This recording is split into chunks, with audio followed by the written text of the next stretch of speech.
Allah turunkan untuk umat Nabi Muhammad SAW. Catat ini ya.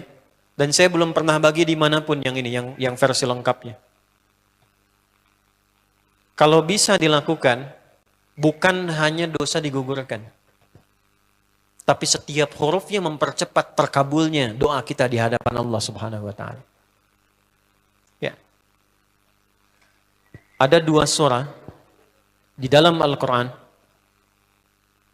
yang bila 2 surah ini dibacakan, itu setiap hurufnya dihitung bisa berpotensi menggugurkan dosa sekaligus mengabulkan doa-doa yang dimintakan. Sepanjang doa itu baik untuk urusan dunia akhirat kita.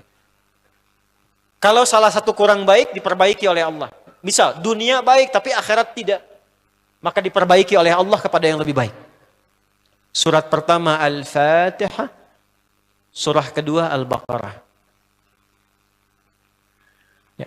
Sebelum doa baca tuh Al-Fatihah sama Al-Baqarah. Tapi Al-Baqarahnya tidak dari ayat yang pertama. Kepanjangan. Cukupkan di ayat 285 sampai ayat 286, 2 ayat terakhir. Hadisnya sahih.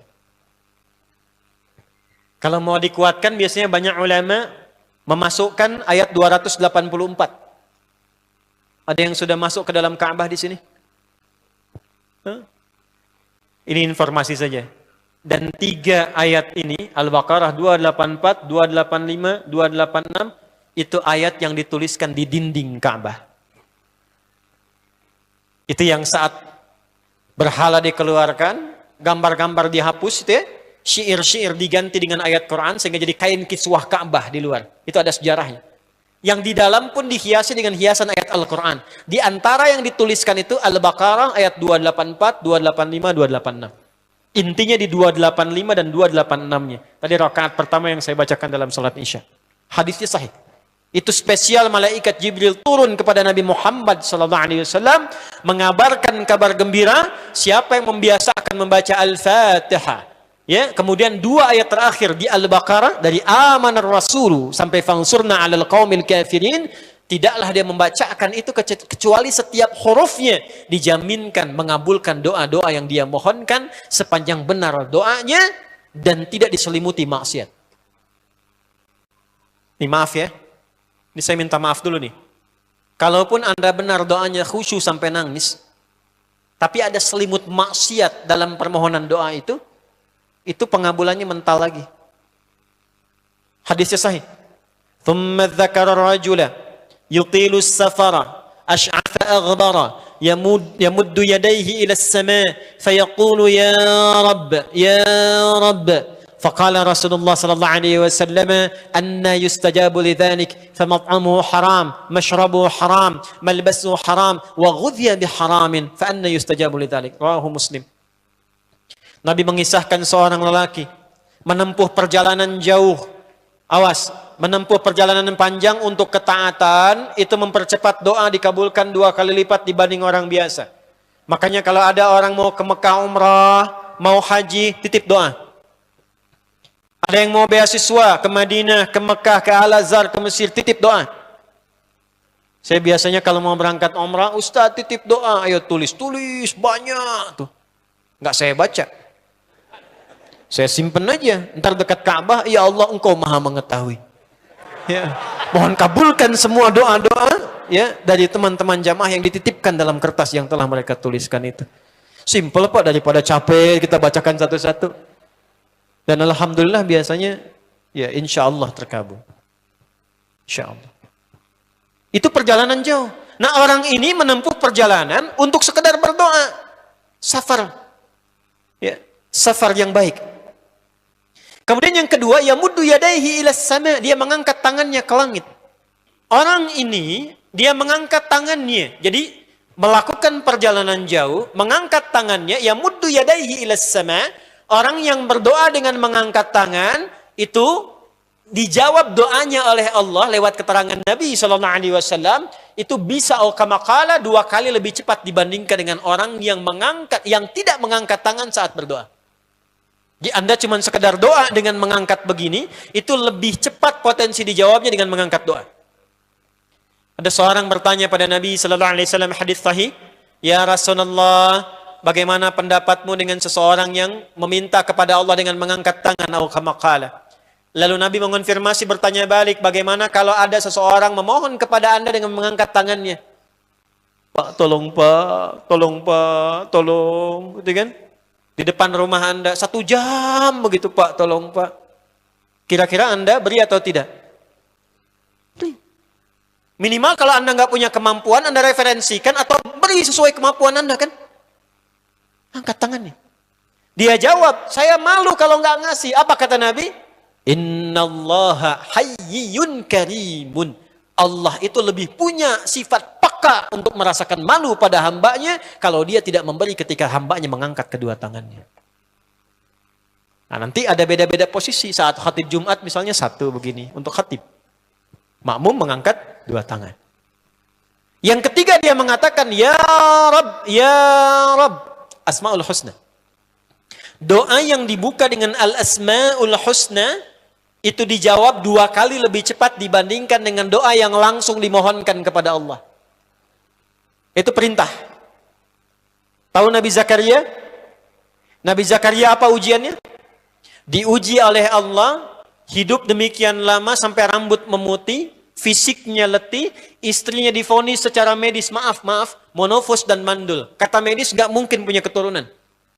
Maka beliau berdoa kepada Allah dan dalam doanya dimulai dengan Al-Asma'ul Husna. Sebelum sampai ke doa itu di Ali Imran ayat 38 sampai 39, buka dulu Quran surah 17 Al-Isra ayat 110. Ini perintah langsung dari Allah. Qulidullah awid'ur rahman ayyamma tad'u falahul asma'ul husna.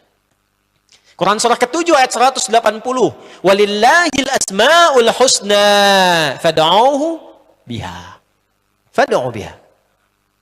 Qulid Allah, kalau engkau punya masalah hambaku, dan tidak ada di dunia ini yang tidak punya masalah. Quran surah kedua ayat 155. Wala nabluwannakum bisyai. Setiap yang hidup itu, aku pasti akan uji dengan masalah. Itu kata Allah. Jangan disimpan sampai di situ, teruskan. Bukan untuk membebani hambaku dengan masalah, tapi untuk menaikkan kualitas hidupnya sehingga menjadi lebih baik. Jadi ketika Allah titipkan masalah itu, bukan ingin membuat kita bermasalah. Tapi dengan masalah itu kita diuji supaya kualitas hidup kita menjadi lebih baik. Ini Anda yang kuliah di UPI di sini, ada ujian nggak? Ada. Untuk apa ujian itu diadakan? Supaya bisa melihat kualitas peningkatan ilmu Anda dari masuk sampai naik tingkat. Kalau nggak ada ujian, nggak kelihatan kualitasnya bertambah. Logikanya begitu. Dan tidak mungkin Allah menguji seorang hamba di luar batas kemampuannya. La yukallifullahu nafsan illa. Jadi nggak ada orang yang hidup yang tidak punya masalah. Karena rumusnya mengatakan hidup berbanding lurus dengan masalah. Yang hidup pasti punya masalah. Yang tidak ingin punya masalah, tidak ingin hidup. Karena orang yang tidak hidup, yang hilang masalahnya, selesai hidupnya. Baik.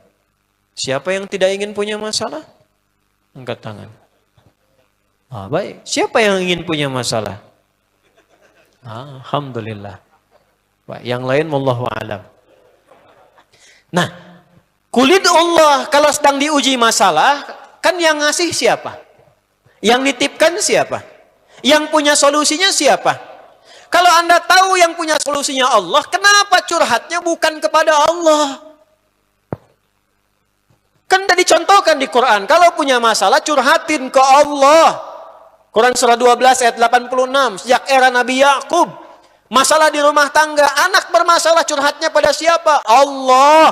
Innama ashku bathi wa huzni ilallah. Aku tuh kalau punya masalah, sesedih apapun, curhatnya Allah. Bentangkan sajadahmu, curhatkan dalam sujudmu, tingkatkan takwamu. Wa may yattaqillaha yaj'al lahu makhraja. Quran surah 65 di akhir ayat yang kedua. Bentangkan sajadahmu, curhatkan, habiskan dalam sujudmu, keluarkan tangismu. Sehingga bebannya jadi ringan. Walaupun solusi belum datang, hatinya sudah tenang. Yang diperintahkan panjangkan sajadahmu, bukan panjangkan statusmu. Kita sudah tahu ayatnya. paham ketentuannya, tapi kenapa prakteknya ditumpahkan di Instagram, di Facebook, bikin vlog di YouTube, hanya untuk curhat saja. Dan ironinya dalam hal yang demikian, tahu yang menyelesaikan Allah. Sekarang tambah bonus, aminkan ya. Yang mengaminkan doa ini mudah-mudahan dihilangkan masalahnya. Puguma mana ada bermasalah kayaknya di dia. Itu gimana? Kumaha tuh teh? Paham? Curhatkan sama Allah. Nah, bagaimana mintanya? Sebut namanya ya Allah. Awidur Rahman. Kalau kita ingin minta lebih cepat, minta dengan kelembutan Ar-Rahman. Rahman itu bisa disebut namanya ya Rahman, bisa cari cara mintanya yang paling lembut, yang menyentuh. Allah senang dengan kalimat yang menyentuh. Misal ya. Kembali ke Nabi Zakaria tadi.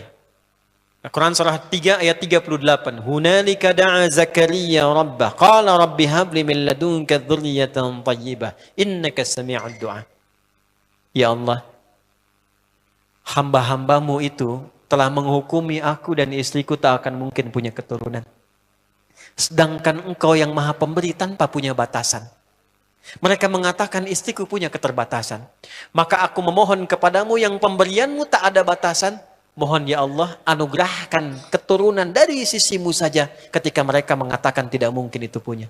Sungguh engkau yang maha mendengar doaku ya Allah. Perhatikan, kalau kepada yang maha mendengar saja tidak terkabulkan, mohon tunjukkan kepadaku saat ini dengan cara apa lagi dan kepada siapa lagi aku mesti memohon. Itu dalam banget. Ya Allah, engkau perintahkan aku berikhtiar mencari kerja, aku lakukan. Engkau perintahkan mengeluarkan keringatku dengan cara yang halal, aku kerjakan ya Allah. Engkau perintahkan aku jauhi yang engkau larang, aku lakukan ya Allah. Sekarang aku telah berikhtiar dari sejak keluar, aku telah menunaikan sholat subuh seperti yang engkau maha mengetahuinya. Dan menjelang malam aku mengadukan bahkan di rumahmu ya Allah hanya untuk sesuap nasi bagi istri dan anakku dari yang halal itu. Aku telah melakukan apa yang engkau perintahkan, aku hanya memohon apa yang telah engkau janjikan. Kalau dengan semua ikhtiar yang aku kerjakan sampai detik aku bersujud di hadapanmu di rumahmu ini belum kau kabulkan, mohon tunjukkan kepadaku di malam ini ya Allah dengan cara apa lagi mesti aku memohon kepadamu. Minta. Pernah enggak begitu mintanya? Itu Rahman.